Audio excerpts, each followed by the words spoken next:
Let's get started. So today we're talking about myths and misconceptions about skin picking and hair pulling. This is a really interesting topic, so I do hope that you all enjoy it. It will be a little bit interactive, so I am going to be asking you to participate. So there will be a few polls that you can engage in, and it's just to test your knowledge and get you engaged with the webinar as well. So what can you expect from today's webinar? We will do a quick history lesson. So it's really important to understand what is skin picking, what is hair pulling. We will discuss the origins of myths and misconceptions. And then we'll even, I'll show you a couple common myths and misconceptions, but more importantly, the facts as well. And then we'll talk about like, okay, well, why does all of this matter? So we will be putting everything together and you'll have some also time to reflect on your own beliefs, what you've also heard and what you've learned. And then we will have a quick Q&A session at the end. So our goal is to increase awareness, as I mentioned earlier, dispel common myths and misconceptions, and foster understanding and compassion. Ultimately, that is the goal. So it's fostering understanding and compassion for yourself if you're going through this journey, but then also if you're here on behalf of a loved one or if you're a parent, it's to have that understanding so you can provide compassion to those that you care about most. So what have you heard? What myths or misconceptions have you personally heard? So we're not going to be taking a poll on this one, but I just want you just to reflect and just think about on your own on what you may have heard, whether it's other people telling you directly, maybe you've seen some of these online. And just a warning, specifically maybe for this particular webinar, we are going to be sharing some statements or comments that may feel that they obviously are harmful, and they might be a little bit triggering to hear them again. But I hope that we can get through this together. And this is obviously for educational purposes. So here we go. So some of them could be they just need to stop. So I think one of the most common myths and misconceptions that we often hear is, if you don't like it, or if it hurts, or if you're not happy with the way you look, or if you have anxiety about it, well, just stop. We hear that quite a lot, and it's quite a harmful statement. Absolutely. So that's definitely on the top of the list that we hear quite often. Possibly another one is they do it for attention. Or this is also quite another common one, it's self-harm. Or only girls do that.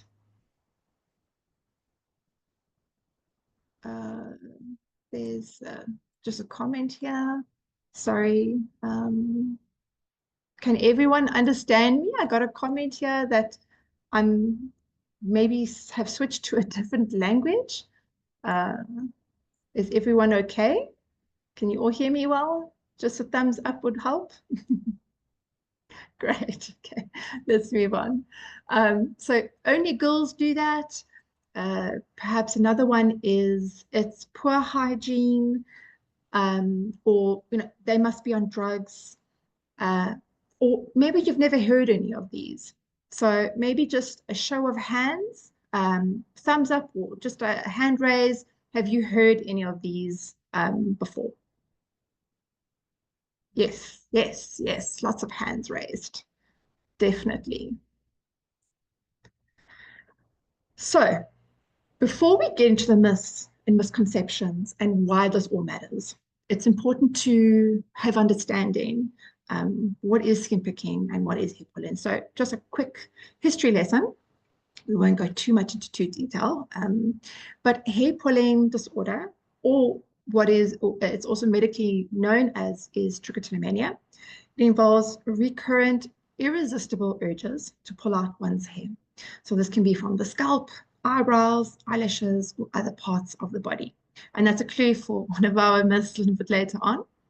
And did you know, I recently discovered this reading some research papers, that specifically trichotillomania was discovered 100 or over 100 years ago by a French dermatologist. So it has been around for a very long time. Um, Skin picking disorder or excoriation disorder involves repetitive picking at the skin and often leads to wounds, scarring, or even infection. So both hair pulling and skin picking is what we call body-focused repetitive behaviors, most commonly known as BFRBs. So these aren't just habits or quirks. Both are officially recognized mental health disorders. So they're listed in the DSM-5, and that is the Diagnostic Statistical Manual of Mental Health Disorders. This is a book that your mental health practitioners, so psychologists, or counselors and psychiatrists use to diagnose mental health disorders. So it was just recently listed under the obsessive, compulsive, and related disorders only in 2014. So again, to put that into perspective, if trichotillomania has been around for over 100 years, and obviously possibly even longer, and the same for skin picking, but it was termed and acknowledged over 100 years ago. For it to only be officially categorized on its own in 2014 is quite interesting. It just shows that there is still so much to learn about trichotillomania and excoriation disorder. It's, because again, it's just been recently, put into the DSM. It means that so many practitioners are only just hearing about the disorders, learning about them, and figuring out, how, what are the causes, risks, and therefore, how do we treat this? So we have some time to go before it's more commonly known by many people. And people with BFRBs often experience significant distress, shame, and impairment in their daily life.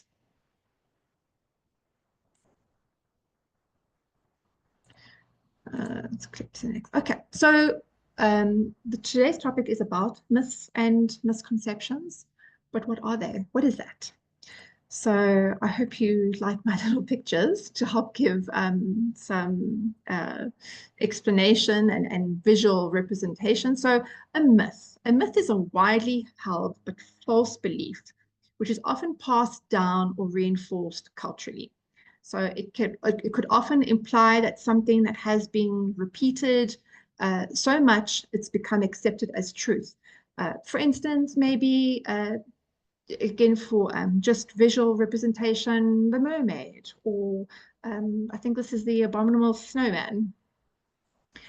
A misconception, on the other hand, is a mistaken understanding or interpretation of a concept. So this could suggest a lack of knowledge or misunderstanding rather than deliberate misinformation. So, okay, and so why does this matter? So misconceptions aren't just harmless misunderstandings. They have real world consequences. When people believe that hair pulling or skin picking is just a phase or just a bad habit, it could minimize the seriousness of the condition. It could lead to self-blame and shame. It may even cause delays in diagnosis. So many people go years without knowing that there's a name for what they're experiencing or even seeking help. So what is the result of that? So people could often suffer in silence, thinking they're alone or weak or even broken.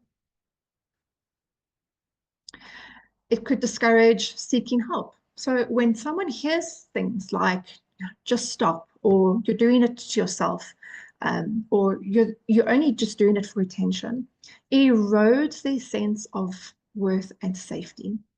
And this can prevent them from talking to a doctor, a therapist, or even a loved one.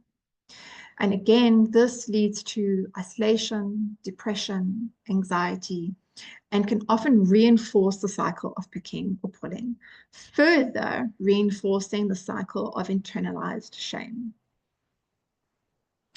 Family and social responses are shaped by misinformation. So the way that families, teachers, or partners and peers respond to BFRBs often reflects what they think they know, not what's exactly or actually true.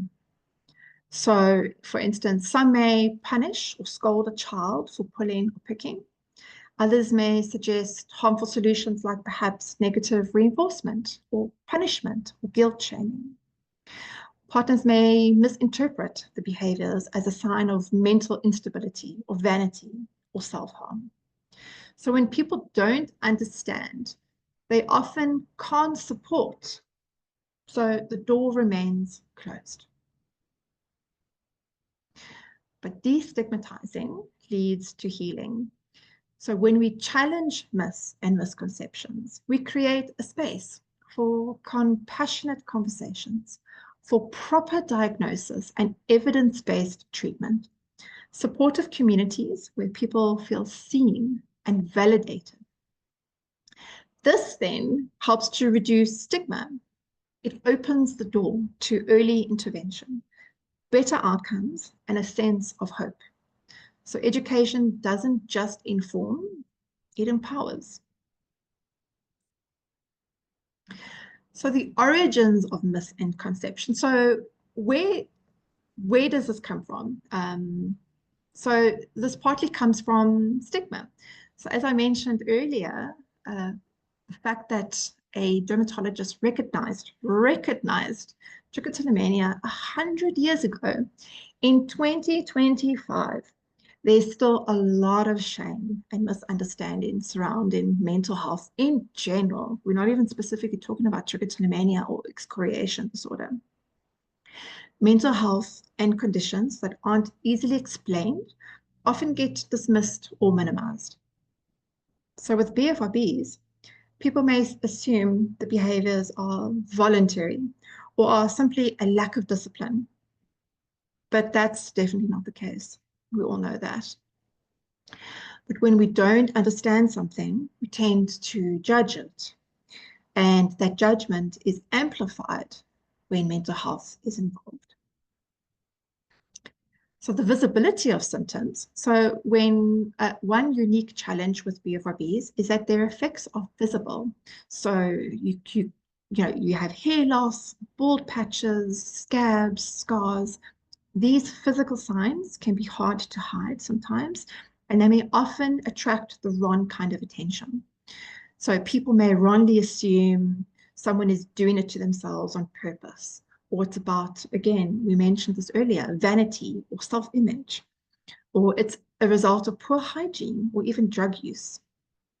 But in reality, what's visible is just the surface of an invisible internal struggle. What also contributes to myths and misconceptions is the lack of public knowledge. So even amongst healthcare professionals, awareness of BFRBs is surprisingly low. So many therapists, doctors, and teachers have little to no formal training on these conditions, leading to misdiagnosis or invalidation.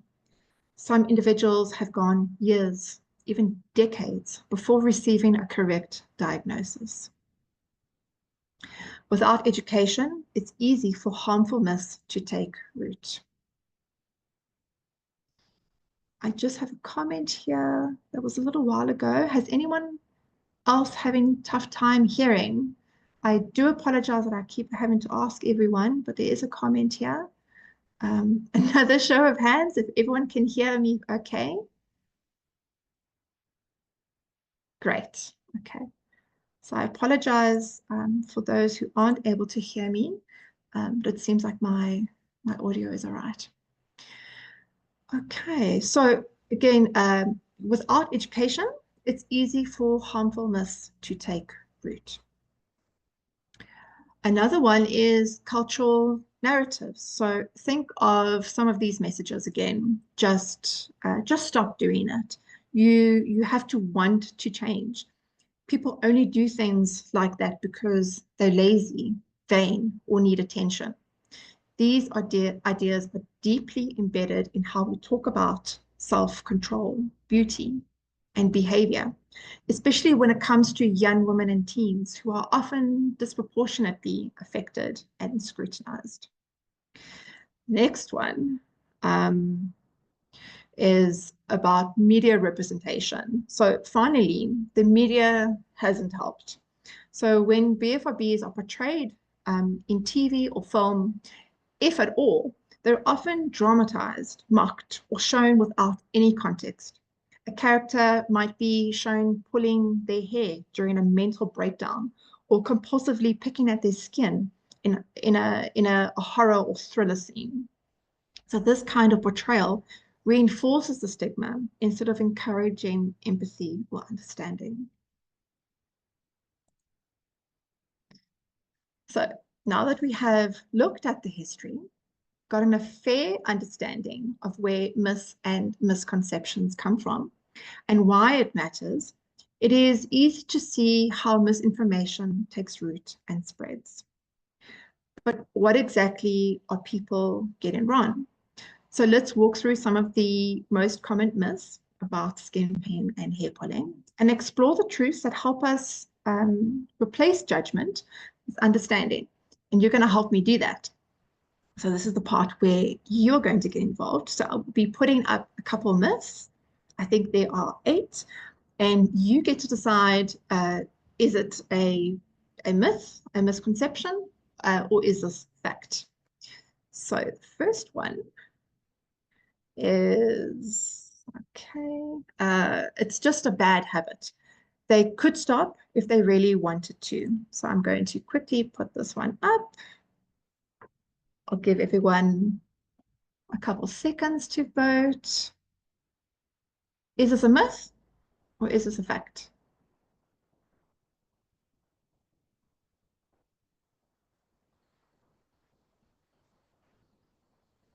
And I've given some answers away already during the presentation. Okay, so 100%. 100% say it's a myth. And you would be correct. uh, so it's a fact. The fact is BFRBs are mental health disorders, not habits. Willpower alone is not enough. Treatment often requires therapy and support. So our misconception 2 is you're doing it for attention. So is this a misconception or is this a fact?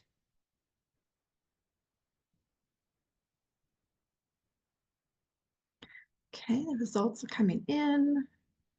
Again, 100%. So everyone seems to agree that it's a misconception. So the fact is that most people hide these behaviors. It's not for attention. Most people who are experiencing skin picking or hair pulling go out of their way to try and hide these behaviors. And they often go to, the idea that someone is pulling out their hair or picking their skin to get noticed completely misunderstands what's happening.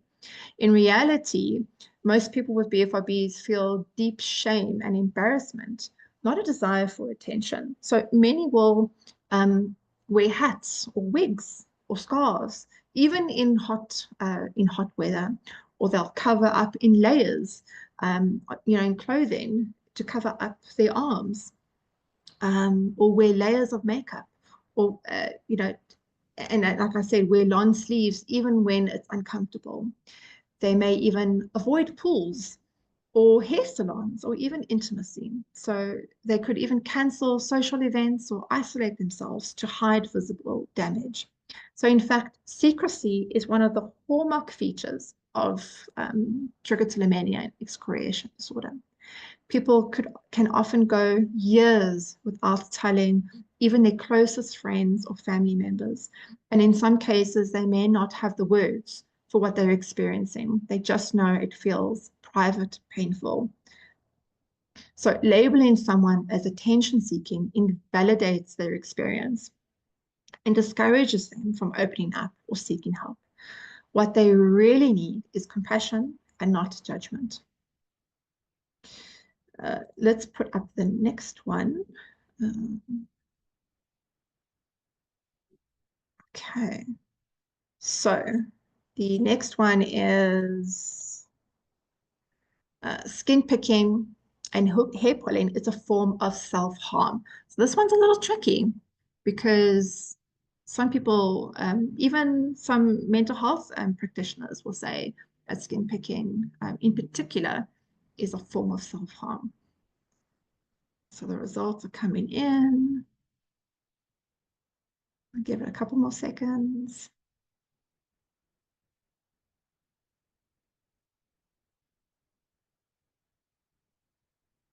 Okay, let's share the results because this is an interesting one.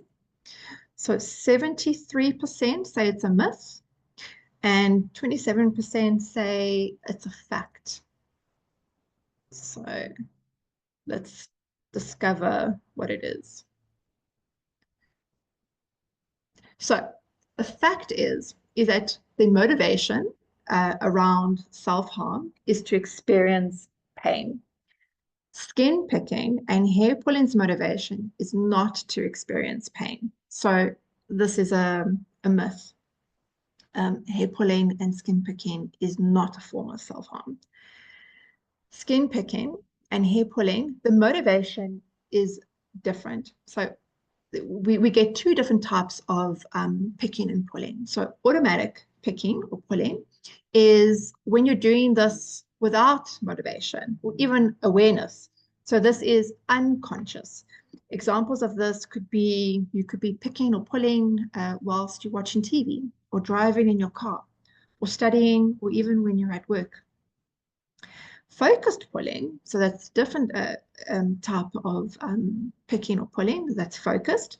Other times from a more conscious level is what we call focused picking or pulling. So the intention is often to self-regulate or to deal with or cope with stress or anxiety.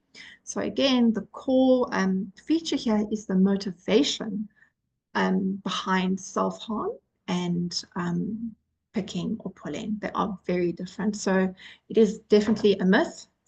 Skin picking and hair pulling is not a form of self-harm. It is only experienced in childhood or adolescence. So here we go. You can vote on this one as well.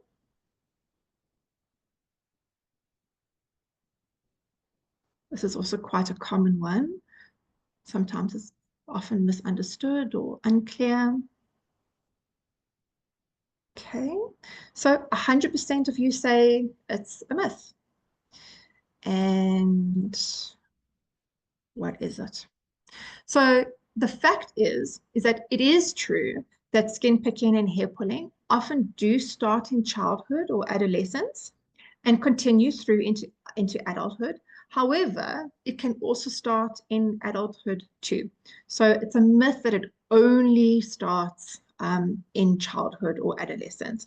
Again, the misconception around, again, specifically when it comes to skin picking is adolescence, that's a time when puberty starts, so you start getting those blemishes, and then some may start picking at those blemishes. So there's that idea that, oh, well, that's when the blemishes started, that's when the picking started. However, there may have been signs before, or it may have definitely started during adolescence, but it can actually happen at any time. Misconception number 5, there is no treatment for skin picking or hair pulling. So I'd love to hear what everyone says. Um, where is it? I'm trying to find it. Here we go. Okay, so let me know what you think. There is no treatment for skin picking or hair pulling.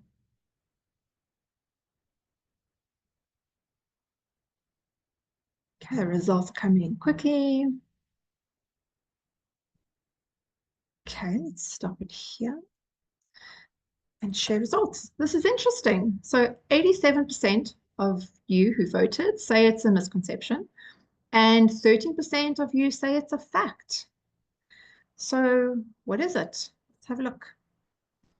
The fact is that there is evidence-based therapies like cognitive behavioral therapy, which is CBT, habit reversal training, HRT, acceptance commitment therapy, ACT. There is also Chrome B as well, therapy, can be very effective. So it's a myth that there is no treatment for skin picking or hair pulling, or that it doesn't work. That's definitely a myth. What's really important here is that you need to find a program like Skin Pick or Trick Stop, or a therapist who has been trained in treating BFRBs like hair pulling or skin picking, and who has that experience. Sometimes people will go to a therapist who has no training or experience, and they attempt to try and treat the disorder, and they may fail in that attempt. So it's really important to make sure that your therapist has a full understanding and training and experience in hair pulling and skin picking. Myth number 6, it's not a serious condition. So what do you all think? Um, okay, let me know. Is it a serious condition, myth, or fact? Oh, for a moment, this was almost 50-50. Okay. So wait one more second. A couple more coming through. Okay. Let's share. So 72% of you say it's a myth, and 28% say it's a fact. So what is it? Let's have a look.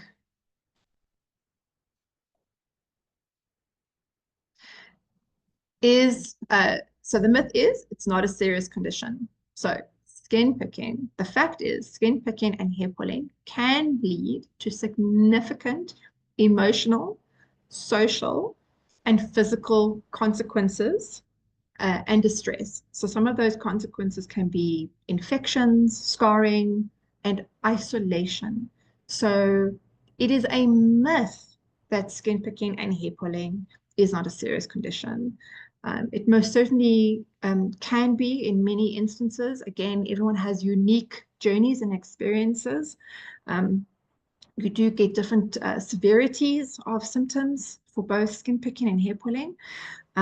What's really nice is if you are unsure or interested or curious as to your severity of your symptoms, Skin Pick and Trick Stop do have a self-assessment test that you can take to determine just your severity of your symptoms.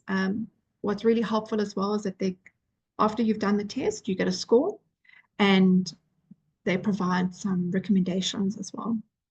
So yeah, it can affect people in various ways, and it can certainly be quite serious. Um, it can be quite a debilitating experience for some people. Is this I wrote here a myth or a misconception because it kind of could be a little bit of both. Trichotillomania and excoriation disorder is rare. So, which kind of means it's not that common. So let me know what you think. Is it a myth? Or is it a fact?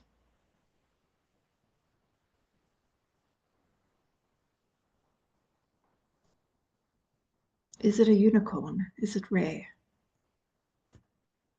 Okay, let's share the results. So 73% say it is a myth or misconception, and 27% say it's a fact.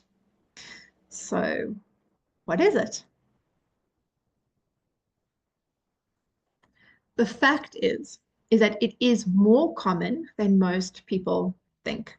So estimates suggest that 0.5 to 2% of the population experience trichotillomania or skin picking. That's millions of people worldwide. Yet, because of the shame and the stigma attached, many people suffer in silence and never seek help. This under and because they don't seek help, it is often then underreported, and that underreporting creates a false perception that the condition is rare, and in reality, it's under-recognized, not uncommon. And again, due to the stigma, the shame, and the guilt that someone often experiences during skin picking and hair pulling, they don't talk about it. They don't speak to loved ones or people in their community about what they're experiencing. So again, it's something that is unknown, but most certainly not uncommon. And I think this is our last one. So the misconception, hair pulling only affects the scalp. And in the case of skin picking, it only affects the face. So I think I did give this answer uh, earlier in the webinar. So let me know what you think. Hair pulling and skin picking only affect one part of the body. It looks like this one is unanimous. Okay, so 100%. Yep, everyone's going with misconception. 100% say it's a misconception. So do we agree? Hair pulling only affects the scalp, skin picking only affects the face. So the fact is that hair pulling can affect all areas of the body. And in fact, the most common places are the scalp, so that's 31.38%. But other areas like your eyebrows, that contributes to 18%, your eyelashes, just over 17%, shortly followed by pubic hair, which is 14%. And then I didn't list all of them, but then there are other areas of the body that is affected. And in skin picking, it can affect also all areas of the body. So some of the most common places are the face, but others can include the arms, the legs, back, scalp, and other areas of the body.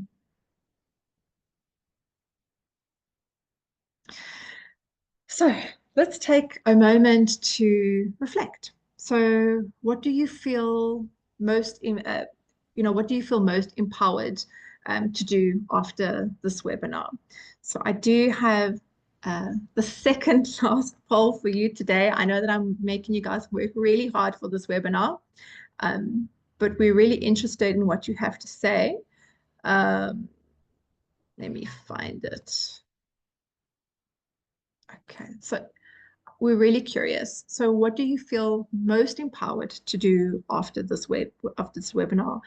After you've learned a little bit of the history of hair pulling and skin picking, after learning the differences between myths and misconceptions, about learning the different types of, where does it come from?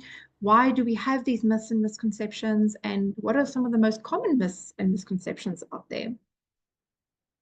So we could maybe be more compassionate when we see these behaviors. We could educate others about the facts. We could seek help or support. We could correct myths when we hear them, or you're still processing what you've learned. So some votes are still coming through. I'll just wait a couple more seconds. I'm going to share this with everyone so everyone can see the results. So 41% of you say to be more compassionate when you see these behaviors. So again, you could be here on behalf of a loved one, or you could be here again, for yourself. So it's having compassion for yourself or compassion for someone else when you see these behaviors. 59% of you say to educate others about the facts. That's really important. So when we hear false information, um, I think it correlates to, correcting myths when we hear them, which contributes to 41% of you. So it's important to share correct information. What is hair pulling? What is skin picking? What is it all about? And to correct those myths. 59% of you say to seek help or support, and 15% say you're still processing what you learned. So some nice reflections.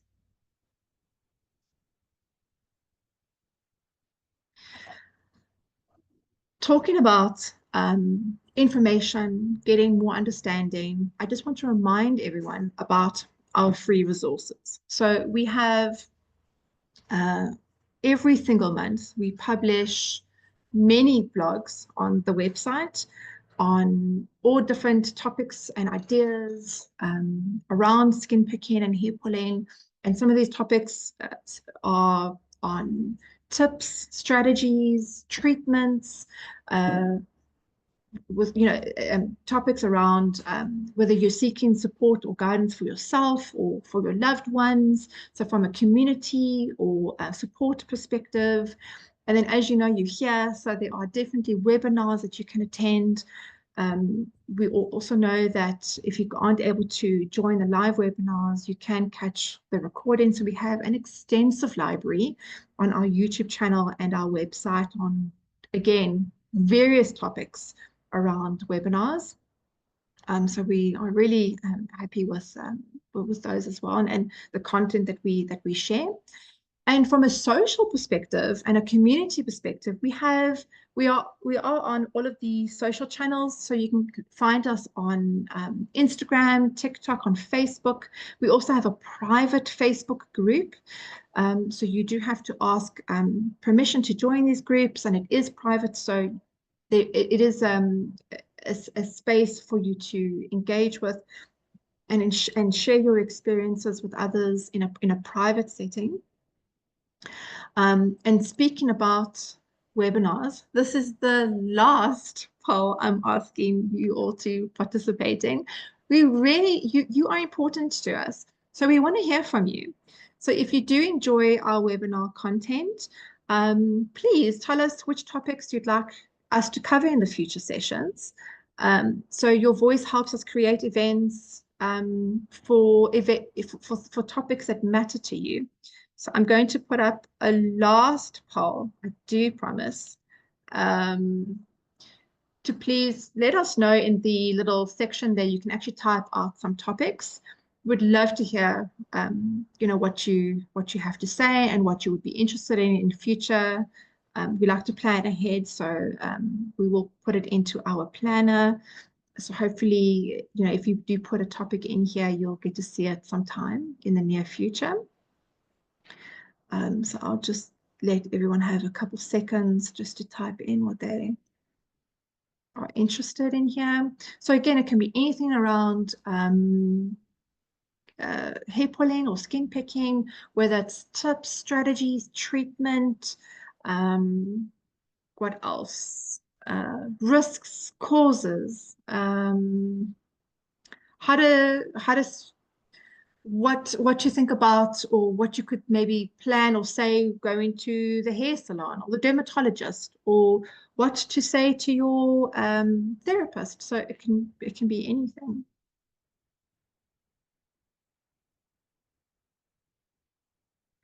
Okay, there's still a couple coming in, so we're just going to give everyone a couple more seconds.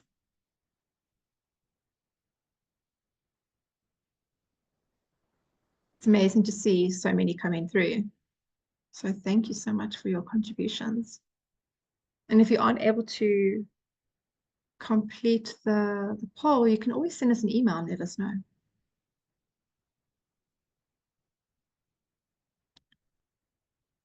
Still a couple more coming through. Okay. If you didn't get a chance, I'm going to end the poll now. But if you didn't get a chance, you can send us an email, which I will share with you now. So if you'd like to contact us, you can email us for the skin picking community. You can email us at support@skinpick.com. And for the Trichotillomania community, you can email us at support@trickstop.com. And if you joined the webinar, so you could get, and you waited all the way till the end, so you get that promo code if you are interested in joining the program to treat skin picking and hair pulling. We do have an incredible program with dedicated therapists, modules, exercises, and tools to help you manage your hair pulling and skin picking. The promo code is on the screen right now, webinar 100, to help give you $100 off your first month. And now is the time for Q&A. So if there are any questions, please let me know. I'm going to check the chat box now.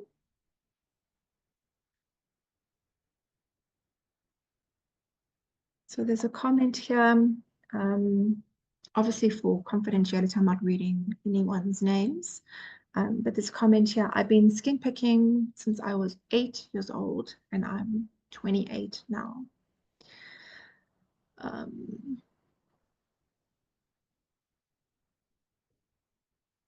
So question here is it genetic? I pull hair, my sons pick skin and cuticles.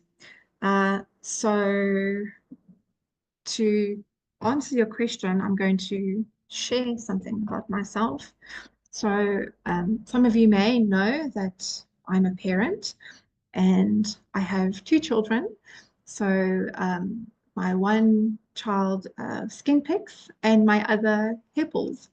So that's interesting that I have 2 children, both with BFRBs, and obviously there is a little bit of other challenges in the family. So they may have received it from someone in the family. And there are several studies that have been published for both skin picking and hair pulling that there is a genetic or a hereditary predisposition or factor that contributes to the onset of the BFRB, so that's skin picking and hair pulling. Obviously, there are other factors as well, which would be environmental. So it could be stress and anxiety, or even trauma, and other challenges or experiences within an environment. So to answer your question, it can be genetic, yes. So there is a predisposition. Some research say it could contribute to up to 50%. So that is definitely there. So are BFRBs under the umbrella of OCD? So they are classified in the DSM-5, which we mentioned earlier. That's the Diagnostic Statistical Manual of Mental Health Disorders. And that is the manual that mental health professionals use to diagnose mental health conditions. And I think it used to be sort of categorized under OCD, but now it is under the umbrella of OCD and related disorders. So it is not OCD, but it is classified with related disorders. And that's purely because of the urges and the compulsion factor. So I hope that answers your question. Are treatments available on the NHS? Because we are a worldwide organization, so we help to manage and treat people from all over the world.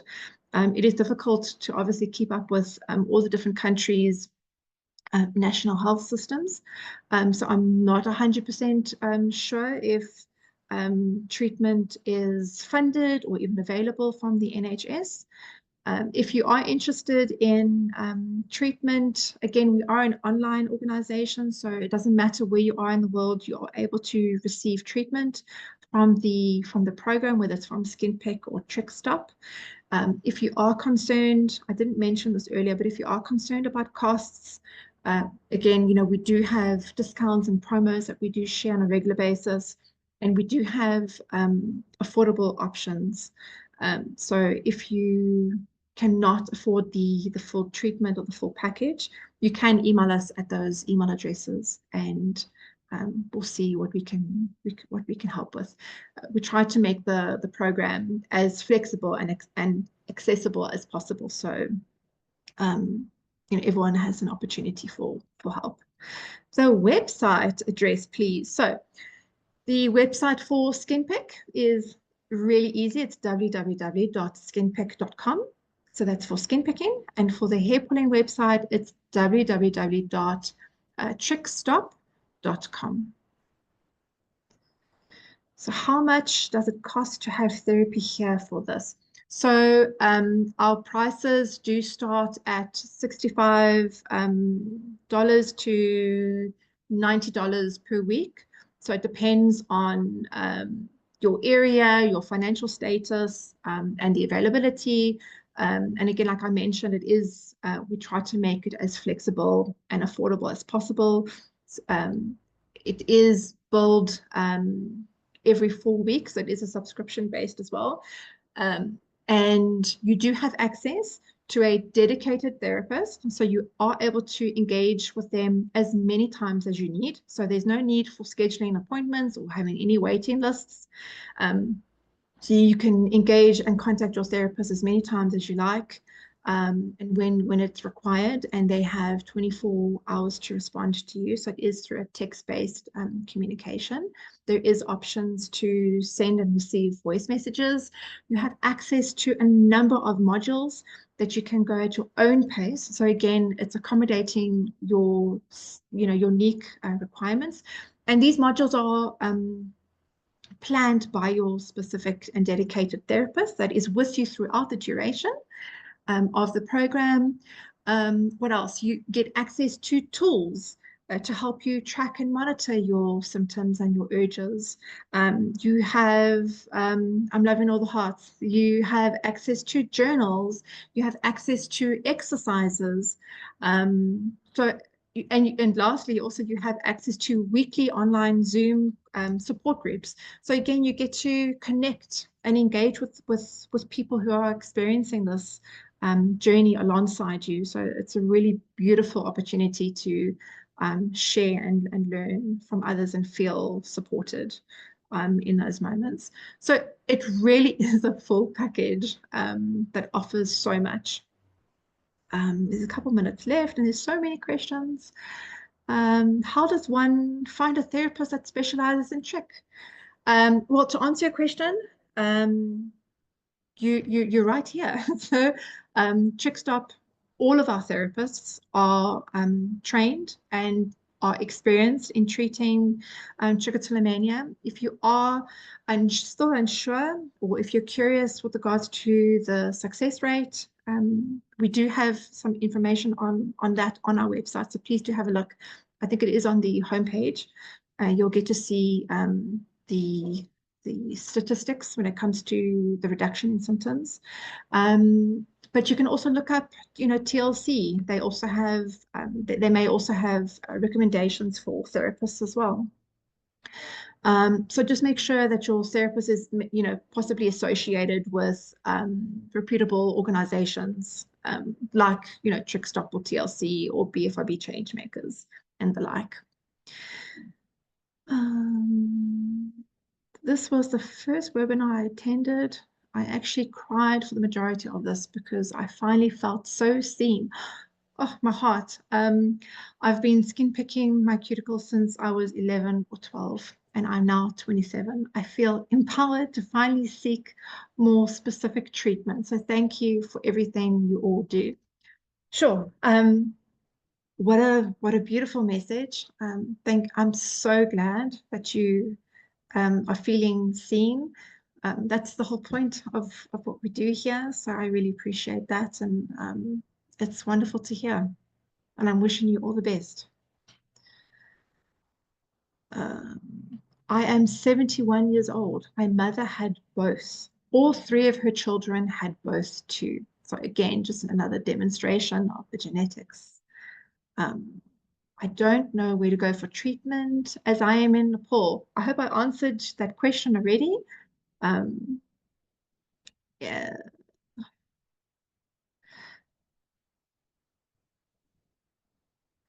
Okay, just another questions.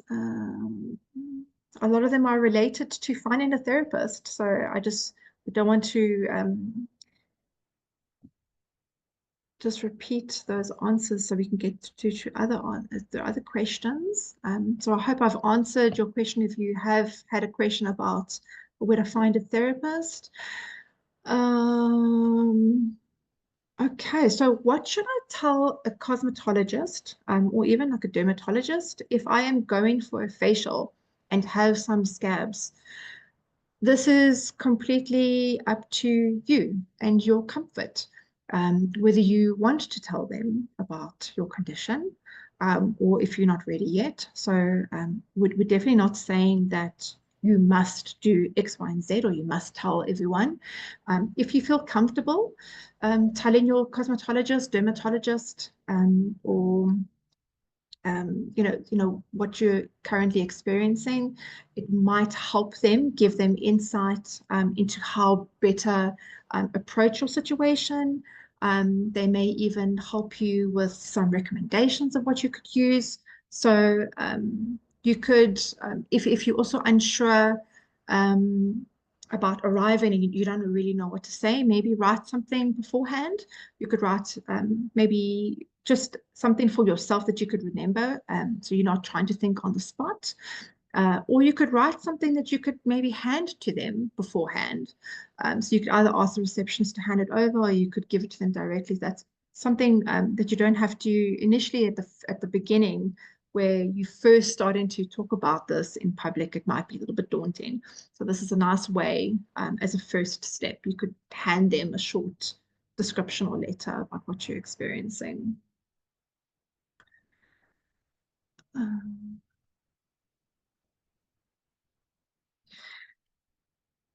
okay, my whole family picks, but they all accuse me, excuse me, of drug use. I do both focused and unfocused picking and pulling.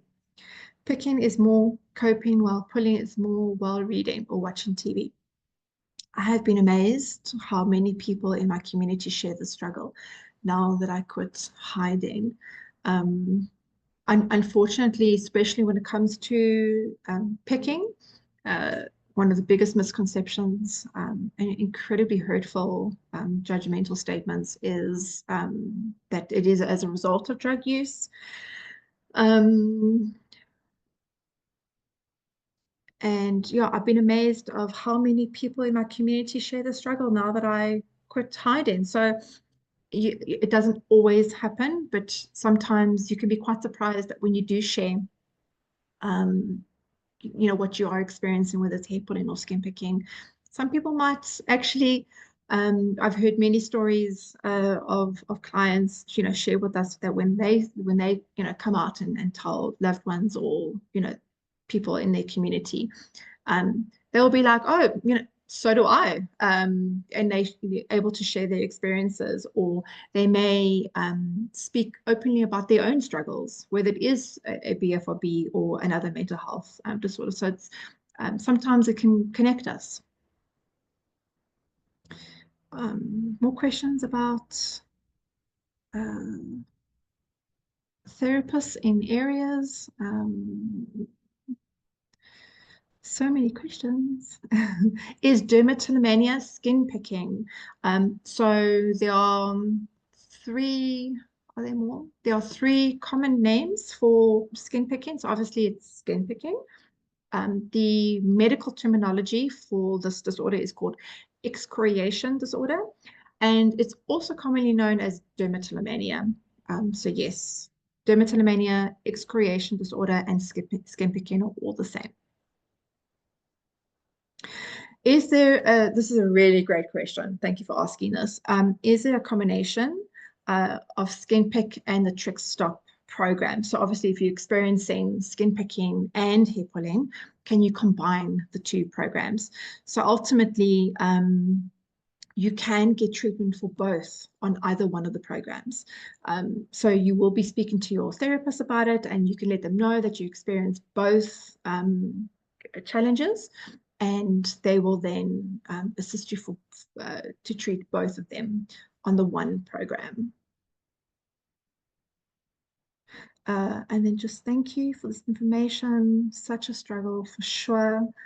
I really hope that we've got a couple of minutes left, but I just really hope that through this webinar, we are acknowledging that this is a serious condition, that it is more common than what most people think, that judgmental statements, comments can be hurtful and damaging to people. And I hope that through this webinar, we've learned more, and we can um, give ourselves and others a bit more compassion. Uh, Last question. All the hearts go right back at all of you. Um, just trying to go through one last question. A lot of them are very similar. Um, okay, I think that's it. Thank you so very much for all of you for being here. I know that everyone has got busy schedules. If you missed this or if you want to rewatch it, you can catch the recording. And please, if you have any questions or if you just need any information or you just want to reach out, please do email us. We'd love to respond and chat to you all. And I hope you all have a wonderful rest of your day or evening, wherever you are. Thanks, everyone.